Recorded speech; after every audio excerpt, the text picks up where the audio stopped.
Exatamente. Essa independência é muito perigosa.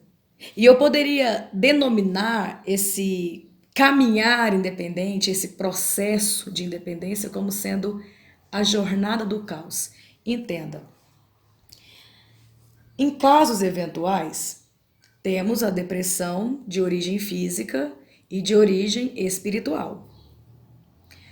Não vamos aqui também banalizar, naturalizar o espiritual. Nós entendemos que existe forças malignas com batalhas travadas 24 horas para deturpar o plano de Deus para nós aqui na terra, que está lá em João 10:10. Eu vim para que tenham vida e vida com abundância. Isso aí é óbvio.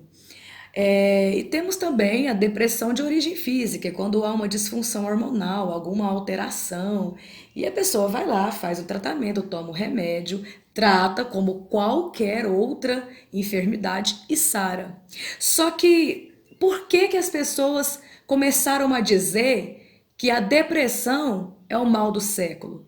Porque além desses casos de depressão de origem física e de origem espiritual, a maioria dos casos de depressão são originados no emocional, são de origem emocional. E eu vou explicar como que isso acontece dentro de um contexto bem atual.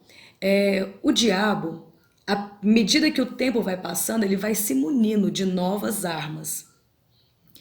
E a gente percebe nessa correria do dia a dia que uma das estratégias que Satanás tem usado é nos encher, nos empanturrar de tanta programação, de tanta responsabilidade, de tanta coisa, de tantos afazeres, sejam eles profanos ou sagrados, sejam eles religiosos ou familiares ou de âmbito profissional, não importa. Fato é que hoje, se você encontrar alguém com tempo, essa pessoa tirou na sorte grande, que hoje ninguém tem tempo. O que se torna uma contradição, porque quando você vê aquelas discussões infindadas em algumas postagens em rede social, você percebe quantas pessoas estão com tempo sobrando, né? Para ficar ali debatendo e digitando e retrucando. Então, isso chega a ser uma contradição.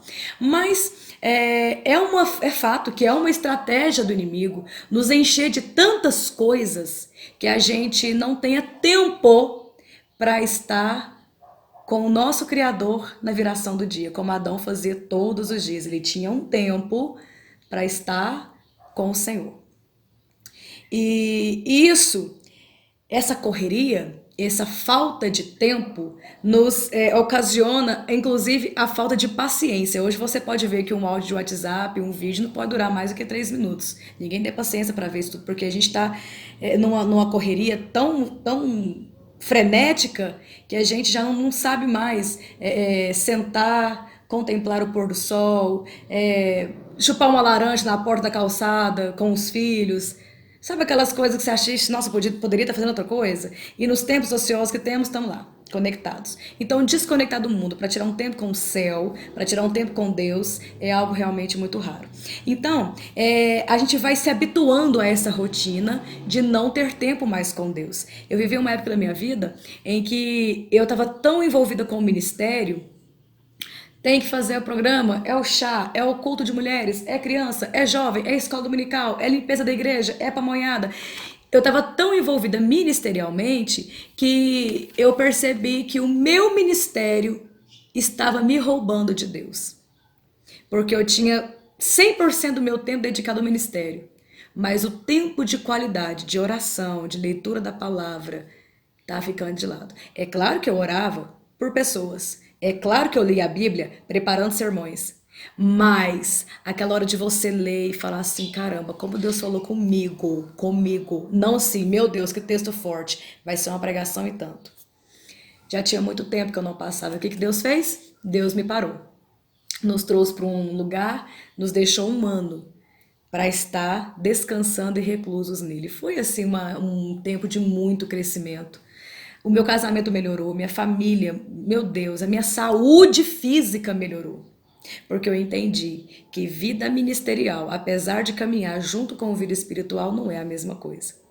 E então, voltando aqui na nossa linha de raciocínio a respeito do tempo, o diabo ele tem feito isso. Ele tem tirado o nosso tempo ou tem aprisionado o nosso tempo, porque tempo é prioridade. Se você prioriza algo, você vai arrumar tempo, você vai arrumar recurso, você vai arrumar um jeito, mas você vai estar lá, você vai fazer, né? Então, o que que acontece? Com todo esse ritmo frenético, nós deixamos de ouvir. E a Bíblia diz que a fé vem pelo ouvir, e ouvir a palavra de Deus. Como a gente não tem mais tempo, como a gente não tem mais tempo, a gente deixa de ouvir. Deixando de ouvir, a nossa fé vai diminuindo, ocasionando o esquecimento de quem é o Deus a quem servimos, ocasionando o esquecimento de quem é o nosso provedor, o nosso defensor, o nosso cuidador. Aí gera em nós um sentimento de orfandade espiritual. A gente se sente sozinho, a gente se esquece que existe um Abba, e aí, como nós já não acreditamos que Deus está guiando a nossa vida, que Deus não é capaz de nos defender de uma calúnia, que Deus não é capaz de prover aquilo que precisamos, aí a gente quer fazer tudo na força do braço. Aí vem as crises de ansiedade, porque carregar o fardo de uma vida sobre os nossos ombros é pesado demais. E é por isso que Jesus fala: vem para mim, todos vocês que estão cansados e sobrecarregados, e eu vos aliviarei. Tomai sobre vós o meu jugo que é suave, o meu fardo que é leve.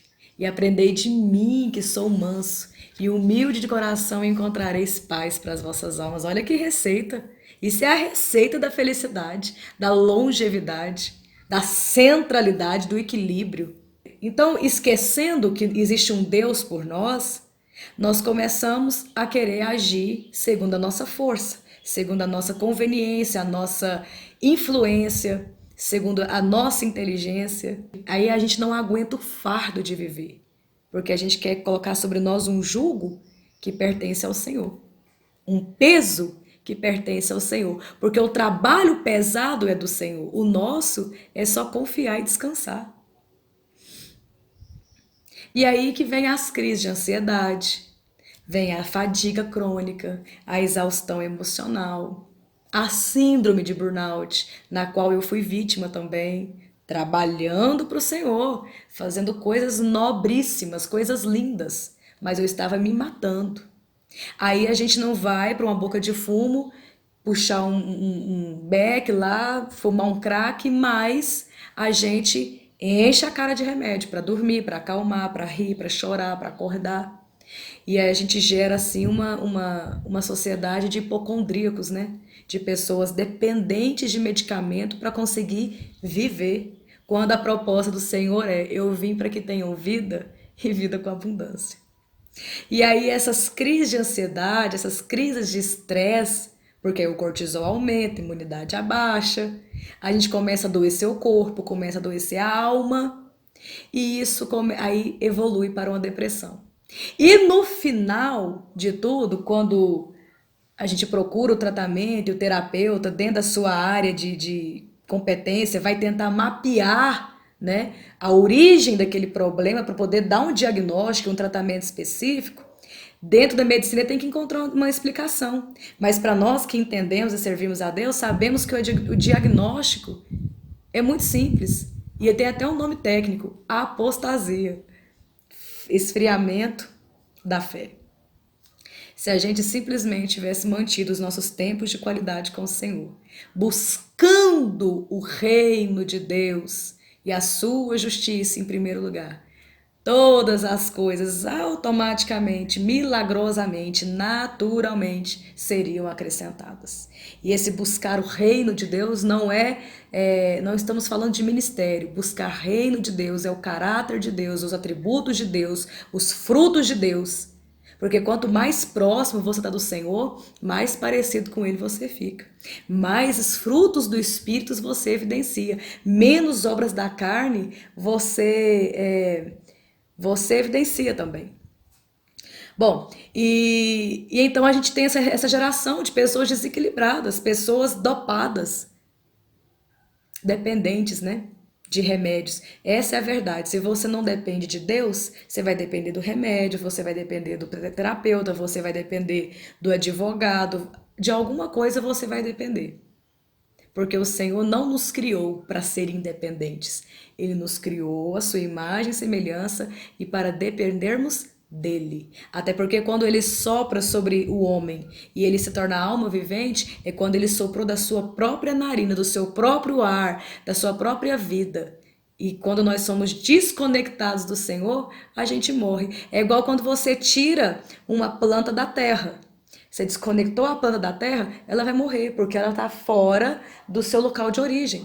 Se você tira um peixe da água, ele vai morrer, porque ele está fora do seu ambiente natural. Se você desconecta o homem de Deus, se ele se afasta, automaticamente ele também vai morrer. Então, tudo volta e se afunila para o mesmo ponto. O tratamento sempre foi muito simples, a resposta sempre foi muito simples. Nos deixar ser cuidados pelo Senhor. E eu quero até encerrar essa palavra com aquela palavra, com o versículo de Salmo 81, versículo acho que do 13, 14, 15. Salmo 81 diz assim: Ah, se o meu povo me ouvisse, e Israel andasse nos meus caminhos, eu de pronto abateria os seus inimigos.